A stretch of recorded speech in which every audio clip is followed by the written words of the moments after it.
मोहब्बत करता है। और आज आपने नवाज शरीफ की मोहब्बत का जवाब पहले से भी बढ़ के दिया है। जिंदाबाद बहावलपुर, जिंदाबाद।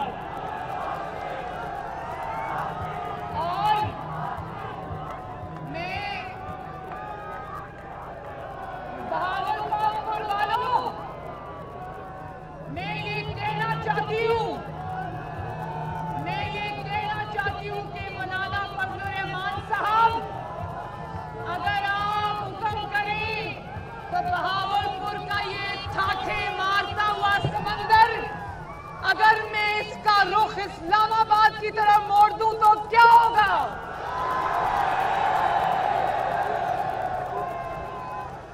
महंगाई के तंग आए हुए, पहले मुझे ये बताओ हाथ उठा के कि महंगाई से कौन कौन तंग आया हुआ है? तो अगर जमहूरियत के चाहने वाले वोट को इज्जत दो का नारा लगाकर वोट को इज्जत छीनने के लिए बेताब, अगर इस समंदर को आज मैं इस्लामाबाद की तरफ मोड़ दूं तो जाली वजीर आजम याद रखे, उसको मुंह छुपाने की जगह नहीं मिलेगी।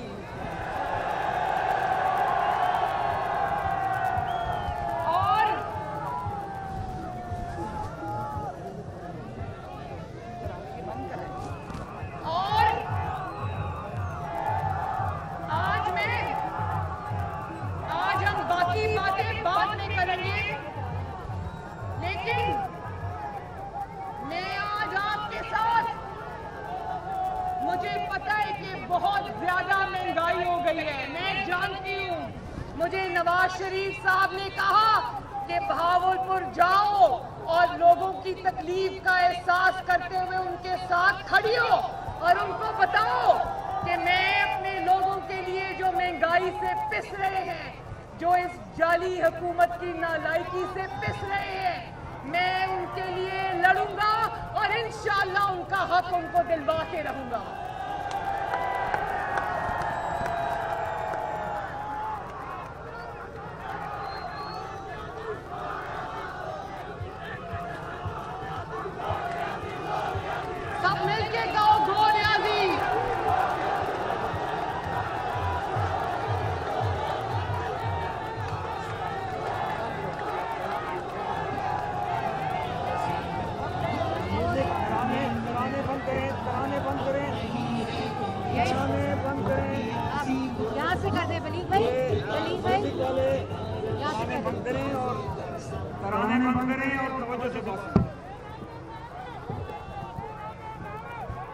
जरा मुझे बताना,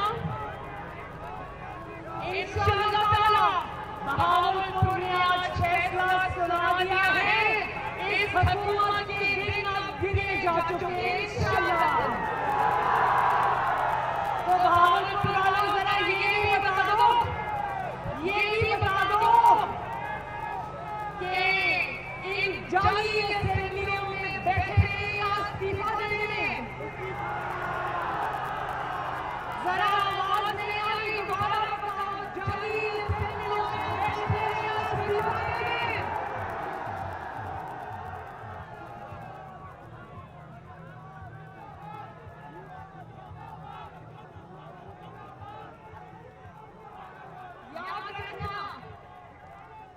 याद रखना जिस दिन पीडीएम ने इस्तीफे दे दिए उस दिन इस हुकूमत का काम इंशाअल्लाह ताला तमाम हो जाएगा।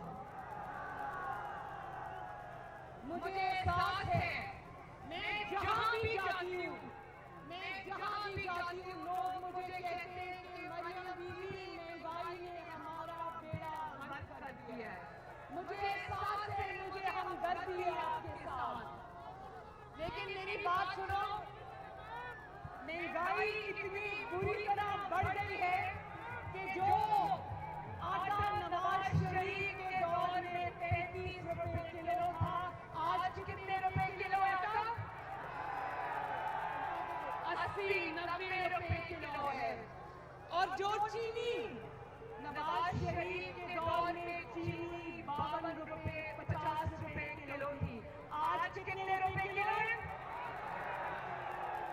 120 रुपए किलो है। और बिजली और गैस की कीमतें हर रोज बढ़ रही हैं। और मैं ये भी बता दूं कि ऐलान हो चुका है, IMF ने कहा है कि बिजली की कीमतें 25% बढ़ानी पड़ेंगी। मुझे एहसास है कि बहावलपुर की आवाम अपनी रोटी पूरी करे, अपने बच्चों की फीसें पूरी करे, अपने बच्चों के कपड़ों के पैसे ले, अपने बिजली के बिल दे, अपने गैस के बिल दे, या अपने घर में बूढ़े या मरीजों की दवाइयों का बंदोबस्त करे। मुझे एहसास है बहावलपुर वालों, मुझे एहसास है। और इसीलिए मैं चाहती हूँ कि जल्द से जल्द इस जालिम वज़ीर आज़म को घर भेजें, इस नालायक वज़ीर आज़म को घर भेजें, इस नाअहल वज़ीर आज़म को घर भेजें, जो 2.5-3 साल बाद आकर कहता है कि तैयारी के बगैर किसी को नहीं आना चाहिए। 2.5 साल बाद हाथ खड़े करने के मुझे काम नहीं आता।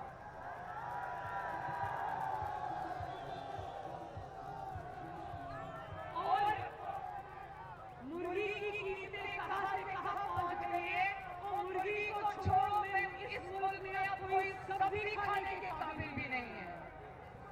माश की दाल की कीमत 250 रुपए किलो है, 250 रुपए किलो। मुझे एहसास है मेरे भावलपुर के भाइयों बहनों बुजुर्गों, आपकी बेटी मरियम नवाज शरीफ को आपका एहसास है। और यही एहसास आज हम सबको खींच कर आपके पास लेकर आए। लेकिन याद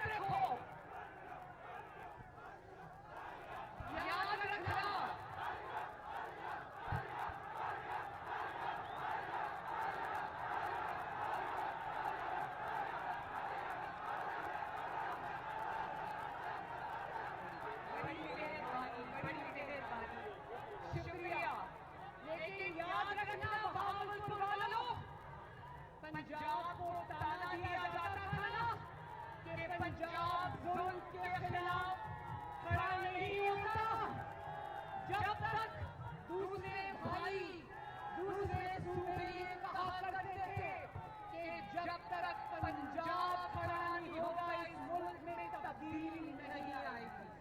तो सुन लो कि न सिर्फ पंजाब खड़ा हो गया है, बल्कि पंजाब अपने हकूक को वापस लेने के लिए पूरी तरह तैयार है।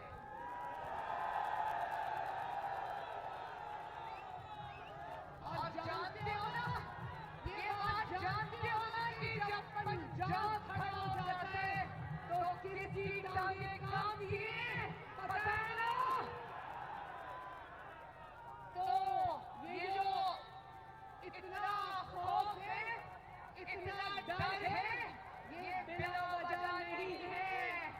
एस्टैब्लिशमेंट भी देख रही है, सिलेक्टर भी देख रहे हैं, और सिलेक्टेड भी देख रहा है कि पंजाब के अवाम खड़े हो चुके हैं। बोलो पंजाब के अवाम अपना हिस्सा, अपना हक छीनने के लिए तैयार हो। आपके जिस वोट पर सिलेक्टेड ने दाना डाला था, वो वोट वापस लेने के लिए तैयार हो। इस जाली हुकूमत को घर भेजने के लिए तैयार हो। ये तब्दीली का नारा लगाता था ना, तो जरा मुझे हर बात पर हाथ उठाकर बताना कि क्या इसको तब्दीली कहते हैं? बताओ बताओ कि क्या लोगों के घरों में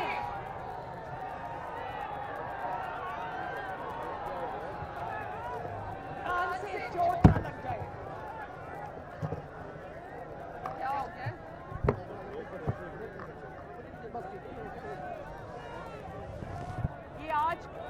ये तो चल ही नहीं रहा, बंद हो गया। इसको ऑन कर दे, ये नहीं चल रहा। आप कौन है? हेलो, इसको बताओ जरा, ना चल रहा। ये पीछे से आपको नहीं हो गया? मैं इधर से देखूं, इधर से स्विच कर देखूं।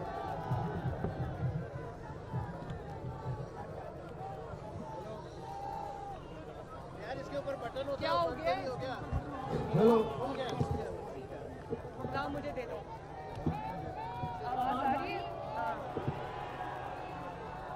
तो मुझे बताओ, क्या महंगाई के इस तूफान को तब्दीली कहते हैं? क्या इस नालायकी और नाअहली के समंदर को तब्दीली कहते हैं?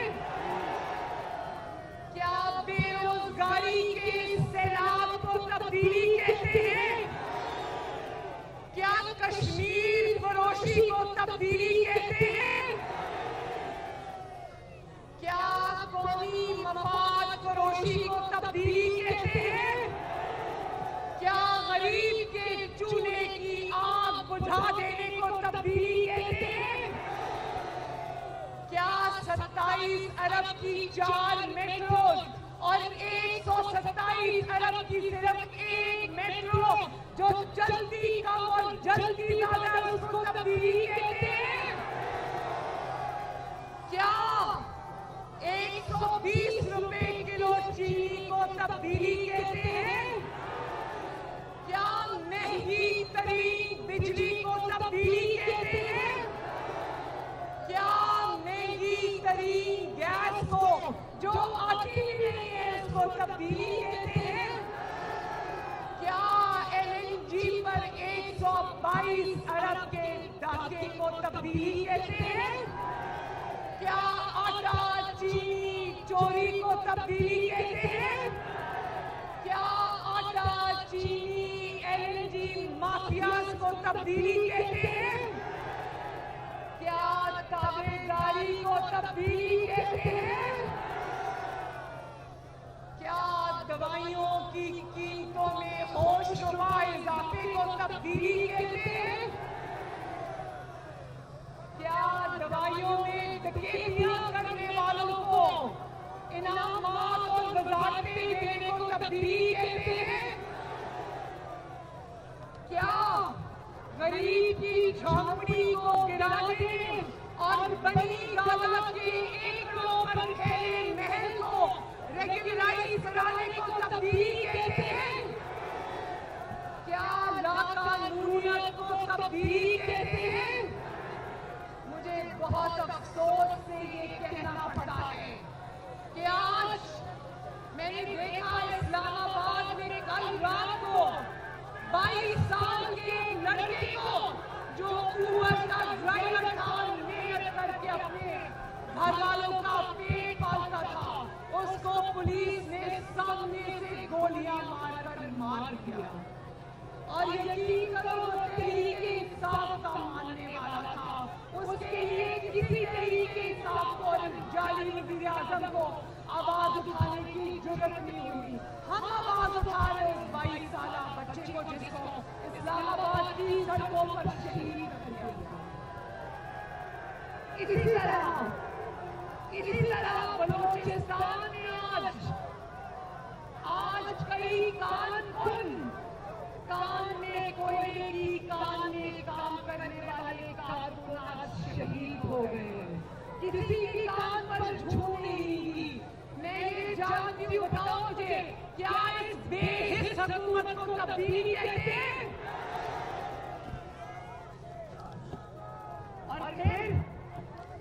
और फिर कहता है और फिर बार बार ये बात कहता है कि फौज जानती है मैं करप्ट नहीं हूँ। बार बार ये कहता है कि फौज जानती है मैं करप्ट नहीं हूँ। तुम 2 लाख रुपया तनख्वाह लेते हो और 300 कनाल का महल चलाते हो जहां तुमने दर्जनों नौकर रखे हुए हैं। ये पैसा तुम्हारे पास कहां से आता है? और फिर भी तुम जानते हो कि फौज कहती है कि मैं करप्ट नहीं हूं।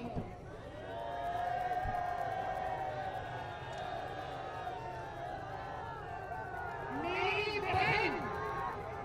बहन जिसको अलीमा बाजी कहते हैं, उसने करोड़ों का ब्लैक का पैसा वाइट कर लिया, लेकिन ये कहता है कि फौज जानती है मैं करप्ट नहीं हूं।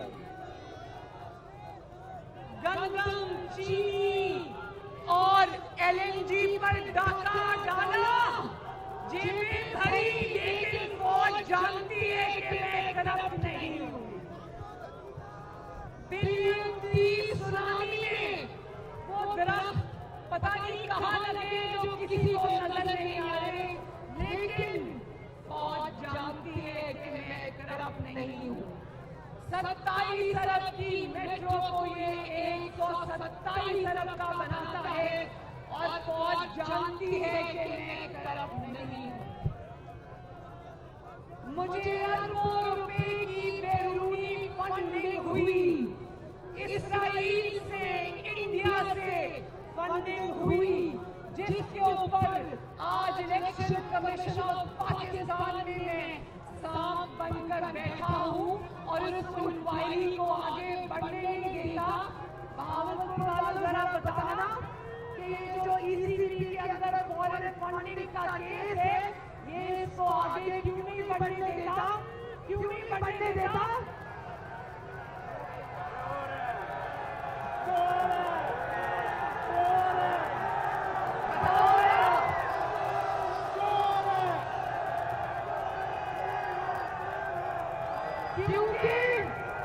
क्योंकि फौज जानती है मैं करप्ट नहीं हूँ।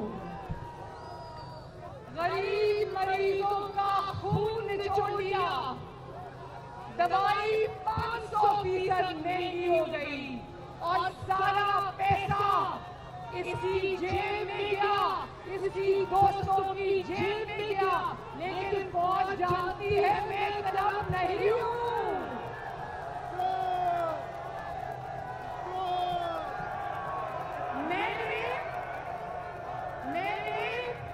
सुनो, ये ताबेदार खान कहता है कि मैंने करोड़ों और अरबों रुपए लूटने वाले अपने दोस्तों को नैब से बचाया, मुल्क से फरार कराया, लेकिन फौज जानती है कि मैं करप्ट नहीं हूँ। मैं मालूम जब्बार केस ही खुलने नहीं देता, क्योंकि फौज जानती है कि मैं करप्ट नहीं हूँ। समझ आ रही है ना? मैंने गरीबों के घर जाकर, गरीबों की झोंपड़ियां गिराकर, मैंने बनी गाला का घर रेगुलराइज करा लिया, लेकिन फौज जानती है कि मैं करप्ट नहीं हूँ।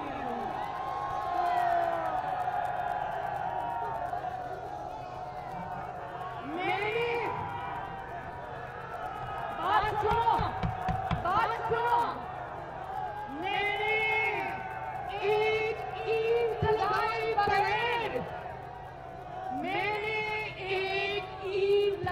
बगैर, एक ईंट, 2 ईंटें नहीं, एक ईंट लगाए बगैर मैंने पाकिस्तान की तारीख के कर्जे दुगने कर दिए, लेकिन फौज जानती है कि मैं, हाँ, गरीब रोटी को तरस गया, नौजवान नौकरी को तरस गया, बच्चे अपनी फीसों को तरस गए, घर वाले अपनी गैस के, बिजली के बिल देने को तरस गए, और फौज फौज जानती है मैं तरफ नहीं हूँ। फौज जानती है, फौज जानती है और फौज भी बोलेगी कि तुमने बड़ी ईमानदारी से करप्शन की है।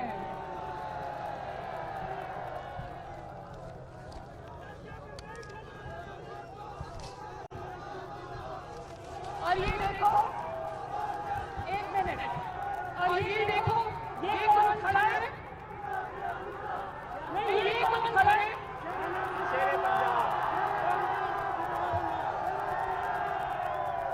एक दफा फिर एक आवाज में बता दें, ये कौन खड़ा है? ये खड़ा है नवाज शरीफ का शेर राना सनाउल्लाह।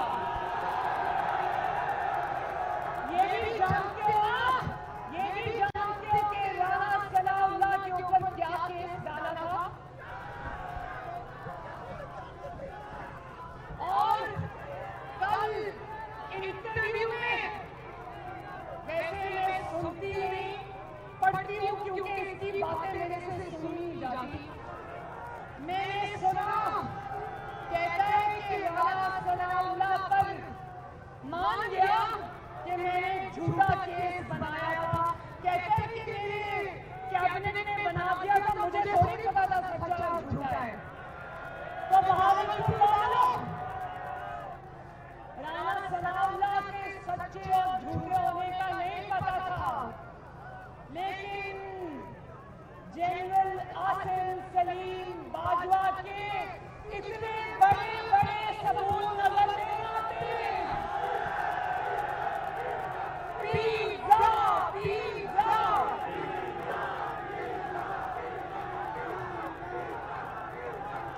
लेकिन मेरे साथ मिलकर बोलो, राना सनाउल्लाह को मैं झूठे केस में पकड़ लेता हूँ, लेकिन आसिम सलीम बाजवा को खबरों के सबूत होने के बावजूद मेरी हिम्मत नहीं पड़ती, क्योंकि फौज जानती है कि मैं तरफ नहीं हूँ।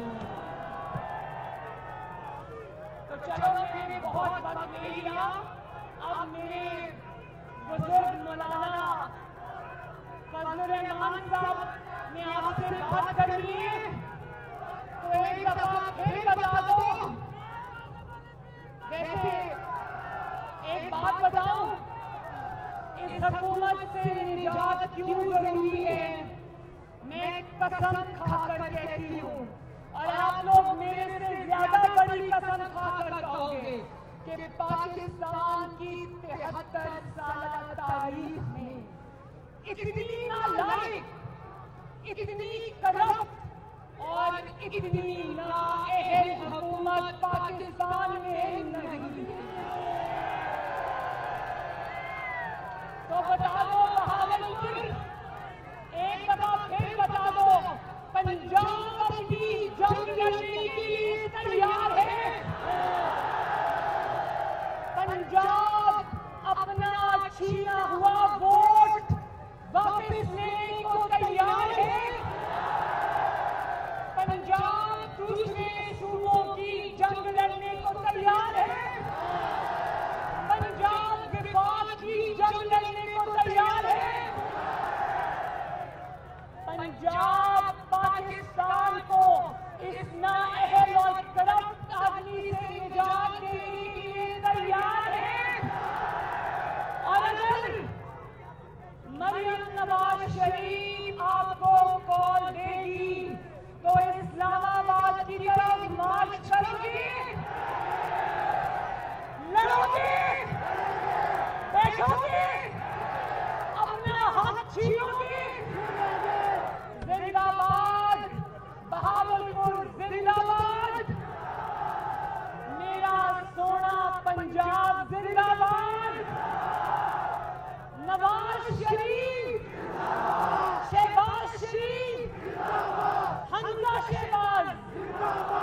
बिला ताखीर कायदे जमीयत मौलाना फजलुर रहमान साहब को बुलाने के लिए तशरीफ ला रहे हैं। मौलाना सफीउल्लाह साहब।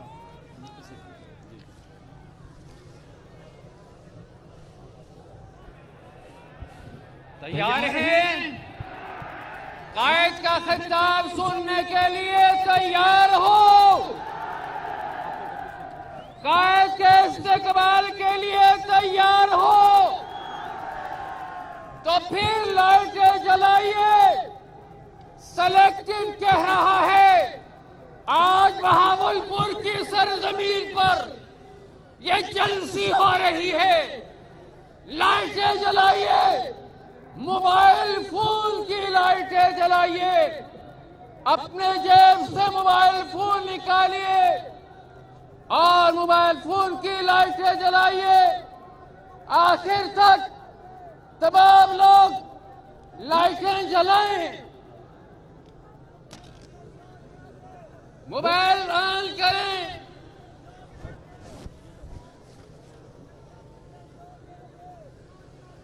परचम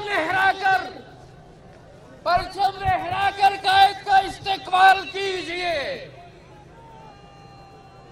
हाँ, कौन आ रहा है? कौन आ रहा है? आ रहा नहीं, आ चुका है। कौम को बेदार करने वाला आ चुका है।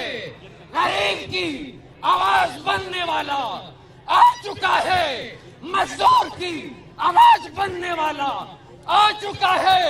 डॉक्टर की आवाज बनने वाला आ चुका है। टीचर की आवाज बनने वाला आ चुका है। किसान की आवाज बनने वाला आ चुका है। वो कौम को बेदार करने वाला आ चुका है। सेलेक्टेड को भगाने वाला आ चुका है। वो रहबर, वो कायद आ चुका है। तैयार हैं? ज़बान कर चुप रहेगी, दरो देवर बोलेंगे। हमेशा हम सुना करते थे, पर अब हर बार बोलेंगे। जिन्हें कहा जाता है चुप रहो खुदा के लिए, वो रहबर हैं, वो कायद हैं, वो गरज कर बरस कर बोलेंगे।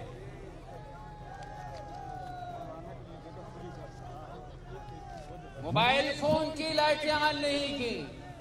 ऐसा नहीं मोबाइल फोन की रोशनियां जगमगाएं, आसमान के तारे भी ये देखने लग जाएं कि जमीन पर किसका इस्तेकबाल हो रहा है।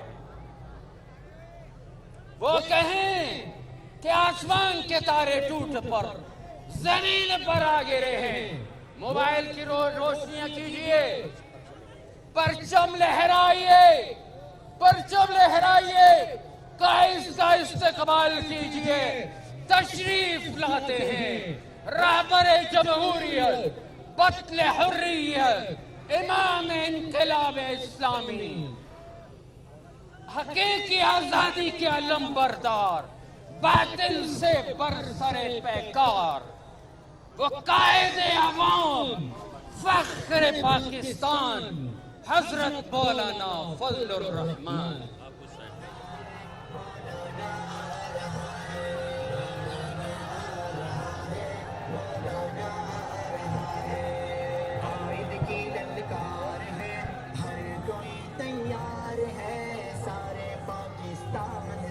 अवाम की पुकार है, कायद की ललकार है, हर कोई तैयार है। सारे पाकिस्तान से अवाम की पुकार है। जारी है हुकूमत, हर कोई कह रहा है मौलाना आ रहा है, मौलाना आ रहा है। अल्हम्दुलिल्लाह, अल्हम्दुलिल्लाह वकफ़ा व सलामुन अला इबादिहिल्लज़ीना इस्तफ़ा। ला सियमा अला सय्यिदिर रुसुल व खातमिल अंबिया व अला आलिहि व सहबिहि व मन बिहदिहि मुहतदा अम्मा बाद। स्टेज पर मौजूद पीडीएम के कायदीन, कौमी ज़ुआमा, बहावलपुर और सरायकी वसेम के मेरे भाइयों, दोस्तों, जवानों,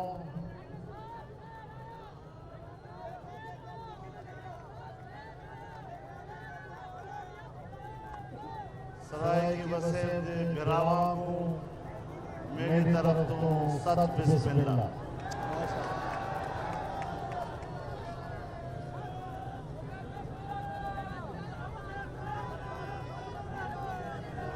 मेरे दोस्तों, आज बहावलपुर की तारीख में ये अज़ीमुश्शान रैली, जिसमें हर तरफ से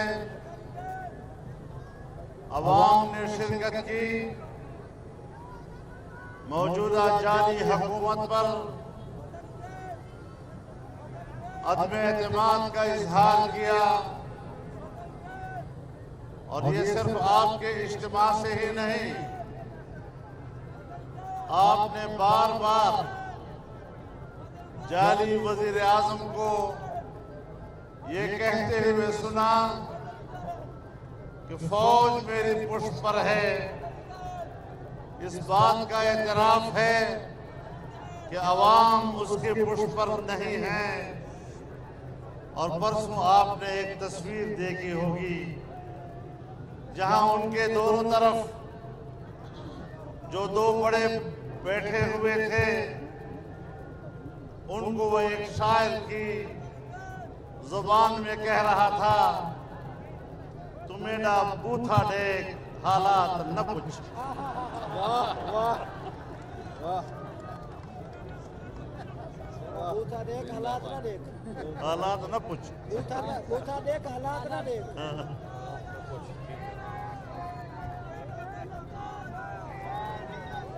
मेरे दोस्तों, पाकिस्तान डेमोक्रेटिक मूवमेंट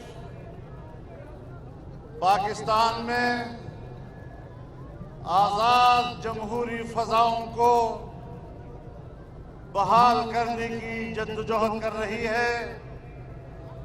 और इस अजीम मकसद के लिए ये एक कौमी तहरीक है और पाकिस्तान की तमाम सियासी जमातें आज इस प्लेटफार्म पर मुत्तहिद है। मेरे दोस्तों, मेरे भाइयों, चंद दिन पहले पीडीएम का सरबराही इजलास था और पूरी हुकूमत और हुकूमत के तमाम ऐवानों में इस बात का इंतजार हो रहा था शायद पीडीएम में इख्तलाफ होगा, पीडीएम टूट जाएगा। लेकिन जब हमने फैसले किए और एक आवाज के साथ हम बाहर निकले तो जैसे उनके घरों में मातम बिछ गया। और इंशाअल्लाह उनके घरों में ये मातम बरकरार रहेगा। अवाम भूखे मर रहे हैं, लोग खुदकुशियां कर रहे हैं,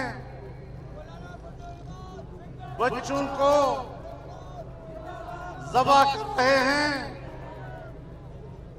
और इनके वज़रा अभी भी चैनलों पे बैठकर मुरलियां बजा रहे हैं।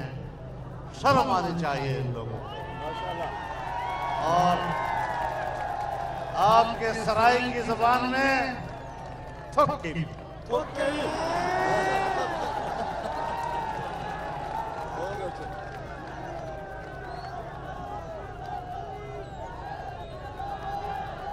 मेरे दोस्तों, वोट चोरी करके हुकूमतें नहीं चला करती। अवाम का नुमाइंदा बनकर आना पड़ेगा और इंशाअल्लाह अवाम के नुमाइंदे यही हैं जो आज पीडीएम के प्लेटफॉर्म से आपसे मुखातिब हैं। बहावलपुर के मेरे भाइयों, सराय वसेम के मेरे भाइयों, जब यहां सूबे की तहरीक का आगाज हुआ, लोग अभी सोच रहे थे कि इस पर हम क्या फैसला दें। मैंने यहां बहावलपुर में आकर जलसे आम में आपके सूबे की हिमायत का ऐलान किया था और मैं आज भी अपने उस ऐलान का इरादा करने के लिए आपके सामने खड़ा हूं। माशाल्लाह माशाल्लाह माशाल्लाह।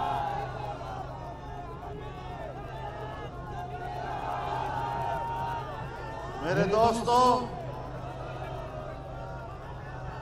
एक तरफ हुकूमत नाजायज, एक तरफ हुकूमत गैर जमहूरी और दूसरी तरफ मुल्क की मईशत को तबाह बर्बाद कर दिया। मैंने हर इज्तिमा में ये बात कही है कि आज की इस मुतमद्दिन दुनिया में, आज की इस मुतमद्दिन दुनिया में रियासतों की बका का दारोमदार मुस्तहकम मईशत पर हुआ करता है। जहां मियां नवाज शरीफ साहब की हुकूमत आखिरी साल का बजट पेश कर रही थी, तो अगले साल के लिए सालाना तरक्की का तखमीना 5.5% बता रही थी और उससे अगले साल के लिए 6.5% का तखमीना बता रही थी। ये नाअहल आए, इन नाअहलों ने पहला बजट दिया 5.5% तरक्की की शरह, तो दूर की बात 1.8% पर आए और जब दूसरा बजट पेश किया तो 0 से भी नीचे 0.4% पर आ गए। और ये कैफियत आइंदा चंद सालों में अगर ये हुक्मरान रहे तो मजीद बरकरार रह सकते। मेरे मोहतरम दोस्तों,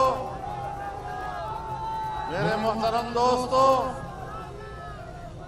इन्होंने नाकाम पॉलिसियों के नतीजे में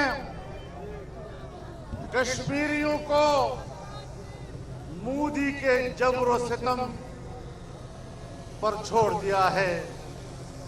ये कश्मीर फरोश हैं और हमने ऐलान किया है कि इंशाअल्लाह 5 फरवरी को अपनी रिवायात को बरकरार रखते हुए पाकिस्तानी कौम कश्मीरी भाइयों के साथ यकजहती का दिन मनाएगी और पीडीएम की सरबराही में मुल्क भर में कश्मीरियों से यकजहती के लिए हर बड़े शहर में मुजाहरे किए जाएंगे और बताया जाएगा कि इस सरकार ने जाली सरकार ने कश्मीर को बेचा है। ये कश्मीर फरोश है और इसलिए कश्मीर फरोश है कि अभी इनकी हुकूमत नहीं आई थी। कश्मीर को 3 हिस्सों में तकसीम करने का फार्मूला इमरान खान ने पेश किया था, किसी और हुक्मरान ने पेश नहीं किया था। मेरे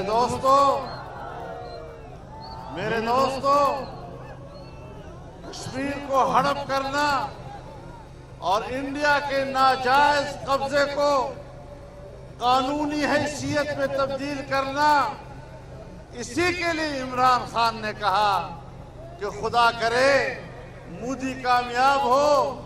जब मोदी कामयाब होगा तो मसला कश्मीर हल हो जाएगा। कश्मीर का मसला हल हो गया कि उसने कश्मीर पर कब्जा कर लिया और कश्मीर की मुस्तकिल हैसियत का खात्मा कर दिया। तो मेरे दोस्तों, इनकी खारजा पॉलिसी को जरा देखें कि एक तरफ वो कश्मीर को बेच रहे हैं और दूसरी तरफ ये जो फॉरेन फंडिंग केस है, जिसको इलेक्शन कमीशन मुसलसल मुलतवी कर रहा है, ये फॉरेन फंडिंग केस दुनिया के मुख्तलिफ ममालिक से आए हुए पैसे में खुर्द बुर्द का केस है, जिसपे सबसे बड़ा पैसा इनके पास इस्राइल से आया है और इस्राइल के अंदर कादियानियों ने उनके लिए फंडिंग की है। ये नुमाइंदगी है जिसके लिए हम बार बार कहते रहे हैं कि ये किसके एजेंट हैं। आपको बताना चाहता हूं और बहावलपुर के इस प्लेटफॉर्म से ऐलान करना चाहता हूं कि इंशाअल्लाह 21 जनवरी को कराची में इस्राइल नामंजूर रैली होगी और दुनिया पर वादे किया जाएगा कि फिलिस्तीन पहले है, फिलिस्तीनियों की ममलकत की आजादी पहले है। पहले फिलिस्तीन की आजादी की बात होगी, पहले फिलिस्तीन को तस्लीम करने की आवाज़ होगी, पहले बैतुल मक़दस की आजादी की बात होगी, पहले बैतुल मक़दस को फिलिस्तीन का दारुल खिलाफा तस्लीम करने की बात होगी और इंशाअल्लाह ये आवाज पाकिस्तान की सरजमीन से उठेगी और ये उम्मत मुस्लिमा की आवाज हुआ करेगी। कायदे मिल्लत इस्लामिया हजरत मौलाना फजलुर रहमान, कायदे इनकलाब हजरत मौलाना फजलुर रहमान, ताजदारे खत्मे नबूवत, ताजदारे खत्मे नबूवत। मेरे दोस्तों, एक तरफ हिंदुस्तान हमारा एक मुस्तकिल दुश्मन है, दूसरी तरफ जब पाकिस्तान में चाइना ने 70 अरब डॉलर की सरमायाकारी की, सी पैक के जरिए से पाकिस्तान को पूरी दुनिया का तिजारती रास्ता बनाया, 35 अरब डॉलर पाकिस्तान में बिजली की पैदावार के लिए लगाए। आज ये हुकूमत इसीलिए लाई गई है, इसी एजेंडे पर लाई गई है, इसी बुनियाद पर मगरिब की पुष्पनाही उसको हासिल है कि चीन की इतनी बड़ी सरमायाकारी को नाकाम बनाया जाए।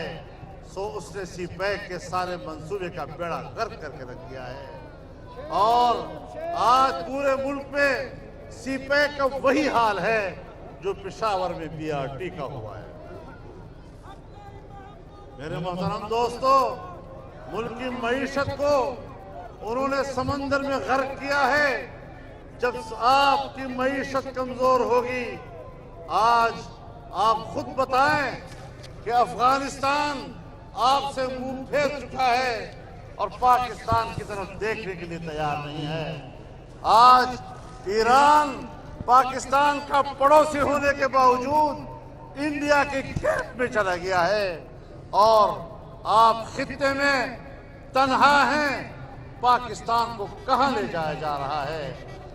अजीब सूरत हाल ये है कि हिंदुस्तान की मईशत ऊपर की तरफ जा रही है, बांग्लादेश की मईशत ऊपर की तरफ जा रही है, मलेशिया की मईशत ऊपर की तरफ जा रही है, इंडोनेशिया की मईशत रू बतरक्की है, श्रीलंका की मईशत रू बतरक्की है, भूटान की मईशत आगे बढ़ रही है, नेपाल की मईशत रू बतरक्की है, अफगानिस्तान हमसे कई कदम आगे निकल चुका है, ईरान की मईशत तरक्की कर रही है और इस पूरे माहौल में एक तन्हा पाकिस्तान है जिसकी मईशत डूब रही है।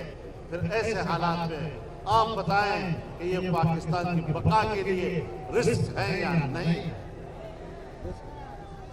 यहां मैं एक बात बड़ी वजाहत के साथ कहता चलूं कि जो हुक्मरान कहता है कि फौज मेरी पुष्ट पर है, इसलिए मुझे मौका दिया जा रहा है कि मैं अपनी फौजी क़ियादत को निहायत एहतराम के साथ मुखातब करूं कि अगर आप इस नाजायज नाअहल हुकूमत के पुष्ट पर है तो फिर अपनी पोजीशन वाज़ेह करें, ताकि हम अगर तहरीक चलाएं तो फिर आपकी तरफ उसका रुख होगा, क्योंकि आप इस जुर्म में शरीक हैं।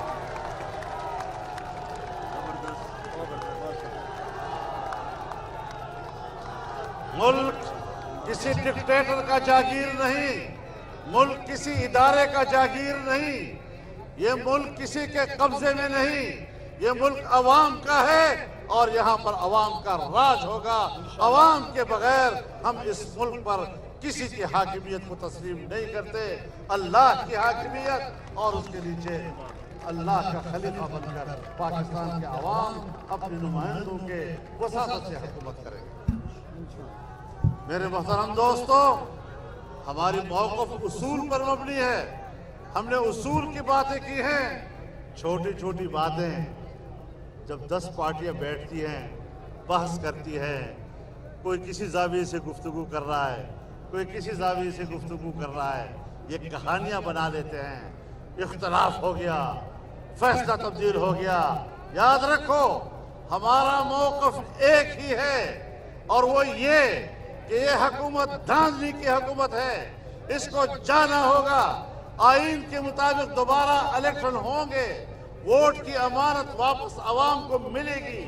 अब इस मौक़िफ़ पर हम कायम हैं। छोटी मोटी हिकमत अमली की तब्दीलियाँ उस मकसद की तरफ आगे बढ़ने के लिए होती रहेंगी। हम छोटी छोटी तब्दीलियाँ करते रहेंगे अपनी पॉलिसियों में। हम कभी कार्ड छुपाएंगे, कभी कार्ड दिखाएंगे, रहोगे तुम यही मुरलियाँ बजाते रहोगे। हमारे पल्ले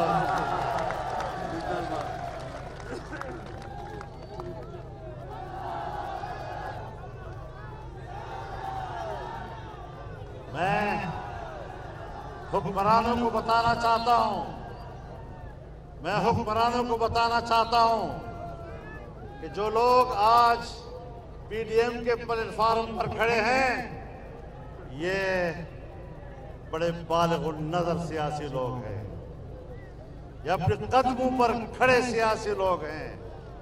और तुम किसी की बैसाखी पर चलने वाले, तुम्हें तो चलना अभी तक नहीं आया, तुमने कौम को सियासत क्या दे दी।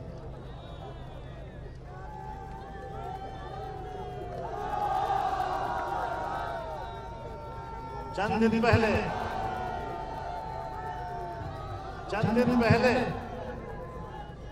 एक इंटरव्यू में मुझसे एक सहाफ़ी ने पूछा कि हुकूमत कहती है कि हम तब्दीली लाएंगे, देखो ना वजारत एक तब्दील हो गई, एक वजारत किसी को, दूसरी वजारत किसी को, तो आप तब्दीली क्यों नहीं मानते? मैंने कहा वो 2 बंदे बाजार में जा रहे थे, एक ने दूसरे को आवाज दी कि तेरे कपड़ों से बदबू आ रही है, ये कपड़े तब्दील कर लें। तो फिर दोनों ने आपस में तब्दील कर ली। ये उस तरह की तब्दील है।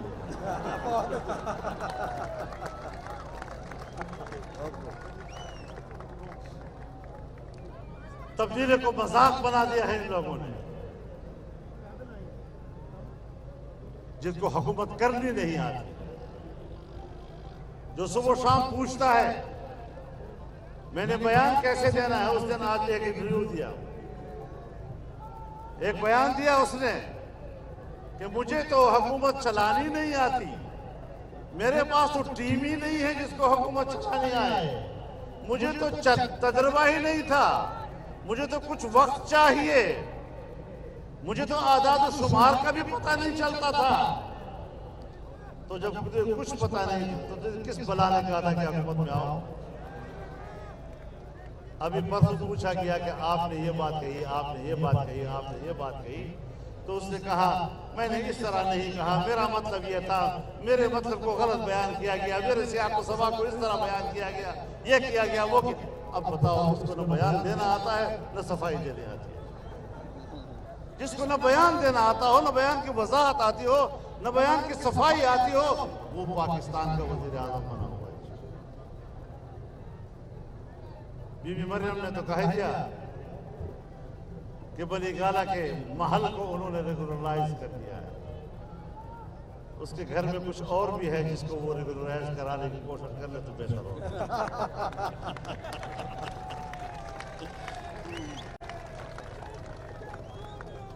इस खमाश के लोग पाकिस्तान की कौम पर मुसल्लत हमारे लिए गैरत का सवाल है, हमारी मिल्ली हमीयत का सवाल है, कौमी हमीयत का सवाल है। इस किस्म के लोग हम पर मुसल्लत हो और हम बर्दाश्त करते चले जाएं, सवाल ही पैदा नहीं। हमने इनके खिलाफ तहरीक शुरू नहीं की। सियासी लोग इसको तहरीक का नाम देते हैं, ये आम इस्तिलाह है। मैं कहता हूं हमने इनके खिलाफ जिहाद शरी का ऐलान किया। इंशाअल्लाह इंशाअल्लाह इंशाअल्लाह इनके खिलाफ मैदान में उतरना, तहरीक चलाना, जदोजहद करना, आईन के दायरे में, कानून के दायरे में मैदान में उतरना, ये सिर्फ सियासी तहरीक नहीं, ऐसी हुकूमतों के खिलाफ इसको शरी जिहाद भी करार दिया जाता है। लब्बैक लब्बैक लब्बैक लब्बैक। और ये मैं वो अल्फाज इस्तेमाल कर रहा हूं कि जहां पीछे हटना गुनाह कबीरा बन जाता है, कोई गुंजाइश नहीं रहेगी। हमने इंशाअल्लाह कौम को मुत्तहद करना है। बदअमनी तो कहते हम दहशतगर्दी खत्म करेंगे। मेरे ख्याल में गुज़श्ता हफ्ते 10 दिन के अंदर पहली मर्तबा पाकिस्तान की तारीख में बैक वक्त 5 से ज्यादा डकैतियां इस्लामाबाद के अंदर हुई और नौजवान मजलूम को 22 गोलियां मारकर क्यों शहीद किया गया। यह है इंसानियत की कदर, यह है इंसानों का हक। कहां गया इंसानियत का हक, कहां चला गया? इंसानी हुकूक की इदारे क्यों गुम हो गए? मैं पूरी दुनिया के इंसानी हुकूक की इदारों को कहना चाहता हूं कि वो पाकिस्तान में इंसानी हुकूक की इस पामाली का नोटिस लें, ताकि वाज़ेह हो जाए कि ऐसे लोग इस मुल्क पर हुकूमत करने के हकदार नहीं हैं। तो मेरे दोस्तों, न ये हुकूमत जायज है, न इसकी मईशत बेहतर है। और हमने ऐलान किया है इंशाअल्लाह फॉरेन फंडिंग केस के हवाले से 19 जनवरी को हम इस्लामाबाद में इलेक्शन कमीशन के सामने मुजाहरा करेंगे। इंशाअल्लाह इंशाअल्लाह इंशाअल्लाह।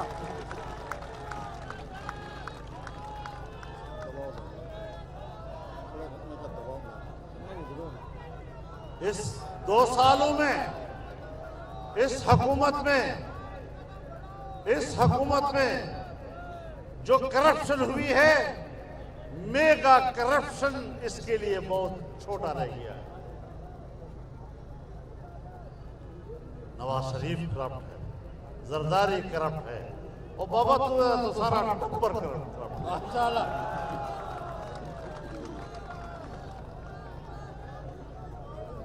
तो मेरे मोहतरम दोस्तों, इंशाअल्लाह कलमा हक बुलंद होता रहेगा।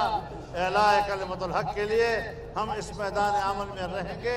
आईन हमें जो रास्ता देता है, जो हक देता है, कानून जो हमें हक देता है, हम वो इस्तेमाल करेंगे, डट कर करेंगे। उस वक्त तक लड़ेंगे जब तक के इस हुकूमत को समंदर में गरकाब नहीं करें।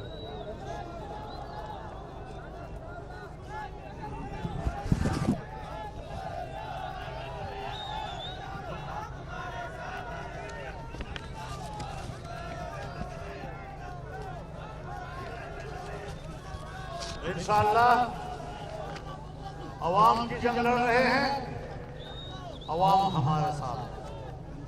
हम कश्मीरियों की जंग लड़ रहे हैं, कश्मीरी हमारे साथ। हम फिलिस्तीनियों की जंग लड़ रहे हैं, इंशाअल्लाह फिलिस्तीनी हमारे साथ होंगे। आप आज उम्मत मुस्लिमा की आवाज बनने जा रहे हैं। और आपने जब हम पाकिस्तानी हैं, पाकिस्तान का कद काठ इतना ऊंचा कर दो ताकि दुनिया तस्लीम कर ले कि पाकिस्तान किसी की कॉलोनी नहीं है, आजाद और खुद मुख्तार मुमलकत है और उम्मत मुस्लिमा की आवाज। अल्लाह ताला इस तहरीक को कामयाब बनाए। मैं एक बार फिर इस कामयाब रैली पर आपको और बहावलपुर और सरायकी वसैब को मुबारकबाद पेश करता हूँ और इस कामयाब रैली पर आपको सलाम पेश करता हूँ। अल्लाह ताला कबूल फरमाए और अपनी नुसरत से अल्लाह हमें मालामाल फरमाए। व आखिर दावाना अल्हम्दुलिल्लाह। दुआ तो करा दो।